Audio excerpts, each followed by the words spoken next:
Hello friends, good morning, happy Monday. So இது வந்து capsicum chutney, குடமிளகால chutney. Try பண்ணி பார்த்தது இல்லைன்னா கண்டிப்பாக ட்ரை பண்ணி பாருங்கள். இது ஒரு டிஃப்ரெண்ட் டேஸ்ட்டாக இருக்கும், ரொம்பவே நல்லா இருக்கும் டேஸ்ட். அந்த குடமிளகா டேஸ்ட்டே வராது.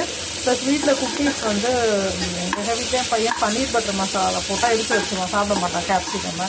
ஸோ அப்படி இருந்தால் இது நிறைய ஆன்டி ஆக்சிடென்ட்லாம் இருக்குது. ஸோ இப்படி சேர்த்துக்கலாம். நம்ம ஒன்றுமே இல்லை, சிம்பிளாக எண்ணெயில் பட்டை வத்தல், இது வந்து கடலைப்பருப்பு, கொஞ்சமாக புளி, வெங்காயம், தக்காளி, பூண்டு மட்டும் 2 பல், வேணும்னா தேங்காய், உப்பு எல்லாத்தையும் போட்டு நல்லா வதக்கிட்டு அரைக்க வேண்டியது. வந்து கருப்பு முழு உளுந்தில் செஞ்ச இட்லி. நம்ம வெள்ளை உளுந்துக்கு பதிலாக பிளாக் உளுந்தால் ஹோல் அதில் செஞ்சோம்னா நமக்கு வந்து இப்போ களியெலாம் செஞ்சு சாப்பிட டைம் இருக்காதுல்ல. இட்லி மாவுலையே நம்ம உண்மையில் அந்த உளுந்து போகிற ரேஷியோலே கருப்பு உளுந்து, முழு உளுந்து போட்டு அரைச்சா நமக்கு டெய்லியே பெனிஃபிட்ஸ் கிடச்சிரும். கருப்பு உளுந்தோட பெனிஃபிட்ஸ். சேனல் சப்ஸ்கிரைப் பண்ணிக்கோங்க. நான் நெக்ஸ்ட் வீடியோவில் மீட் பண்ணுறேன். பாய்.